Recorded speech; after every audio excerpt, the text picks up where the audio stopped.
Hello there. Today I'm continuing my look at wines from the South African region of Swartland with Adi Badenhorst's Chenin Blanc, the 2021 vintage, or Steen as they refer to it, which is the Afrikaans name for Chenin Blanc. Adi Badenhorst, the winemaker, and his cousin Hein founded this particular winery in 2008. They bought an old farm that was quite dilapidated, but attracted them because it had a large amount of old bush vines. It's on the back of the Paderberg mountain, so these are vines planted in from the 50s and 60s, some of them,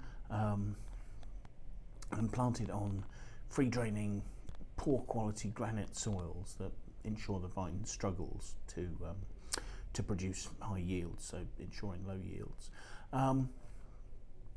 Adi fell in love as a young man with the idea of winemaking when he, growing up in Constantia, he met a winemaker called Jean Daniel, who at that stage was the winemaker at Badenhorst, one of the quality wine producers in Constantia where he lived. And in fact, there was within Adi's family, there was a heritage of winemaking. His grandfather had been the manager of Groot Constantia, very historic, large wine estate of the area there. This love saw Adi head to Elsenburg College to study winemaking, and having done that, he then set off and travelled the world to see some of the great wine estates, working in Saint-Emilion for Chateau Angelus, working in the Rhone Valley for Alain Graillot, coming here to New Zealand to work for Wither Hills down in Marlborough. So he gained a lot of international experience, but also worked for producers around Stellenbosch, people like Simon Zig, and he eventually became the winemaker at Rustenberg, where he made quite a reputation for himself. The winemaking for Adi's own label is something he sees as being sort of quite natural. I suppose there's a slightly sort of romantic look back to the past, the idea that sort of Cinsault and Chenin Blanc are the varieties that he remembers from wines from childhood, and he wants to preserve those flavours in a wine. The vines that this came from evidently were planted in the 60s and mid-70s. As I say, bush vines on granite soils, low yielding. There's about 4 tonnes to the acre on these, which is, really, I mean, that's at a high quality level, really, for fruit production. The grapes are hand picked and they're chilled overnight. Once they've been chilled, they're then whole bunch pressed, which should give relatively clean juice. That juice is then settled in a tank, and once it's settled and clear juice, that's run off into a fermenting tank. It's quite an interesting technique actually, because they harvest the Chenin over 12 days here.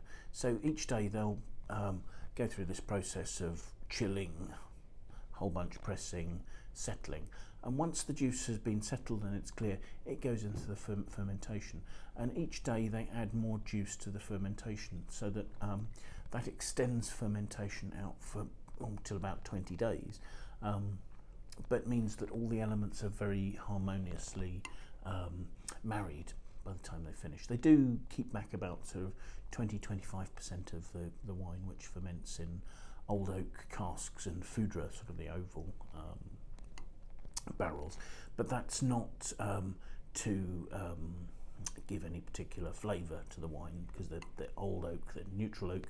They'll have tartrates on the inside that prevent sort of oak flavour infusing. It's really just a question of getting a little bit of oxygen in to mellow the wine. The wine ages for 7 months with its gross lees, and those are stirred up during that period occasionally, not too regular, I get the impression, but and then the wine is bottled and released relatively young, so it's aiming to keep some freshness. So looking at it, the first thing I'd say is it's got a lovely colour. There's a nice depth and a nice vibrancy. I'd say sort of a vibrant lemony yellow, as I swirl it. The label says this has 13.5% alcohol. There's not a particular intensity to any tears setting. There's some, but not a lot. So I'm not expecting this to have massive intensity. Smelling it, you have a sort of an overlying saline sort of note. Saline, maybe a tiny touch of sulphury, sort of gunflint sort of notes, but that's over lemony notes and hints of white peach, and maybe a little bit of green pear as well. So there's nice fruit there. It's not bursting juicy fruit, and it's given a little bit of a sort of a savoury edge by the sort of saline hint there. So let's have a taste.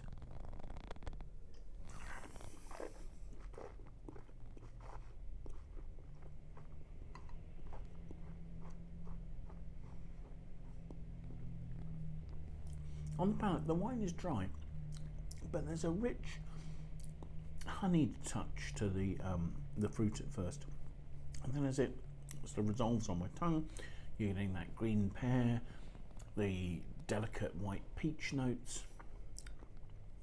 But yes, again, the honeyedness notes come in.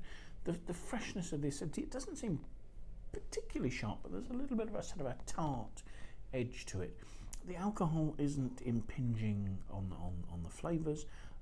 It's adding perhaps a little bit of warmth and roundness to the mid palate, and there's a slight oily texture. The wine's relatively light and lean, but the oiliness gives it a sort of a light to medium body, and it sort of finishes more with that sort of delicate peach and fresh lemony notes coming through there, giving it a bit of length. I suspect this is probably a wine that you could keep for 3 or 4 years, and it would gain a little more richness, more of those honeyed notes as the fruit fills out. There's a really nice balance to this. The alcohol's in balance, the acidity is fresh without being fresh, and has a tartness without being mouth-watering and harsh. And the flavours are lasting reasonably well. I mean, this is not an expensive wine, but I do think it's a nice example of Chenin Blanc. It's not just a simple, straightforward, fruit-driven wine. It's got some complexity. That lovely saline note really, I think, would work very nicely with seafood, for instance.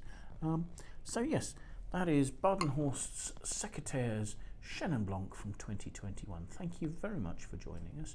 If you've enjoyed the video, please do press like and do share it with your friends, and hopefully you'll join us again. Goodbye now.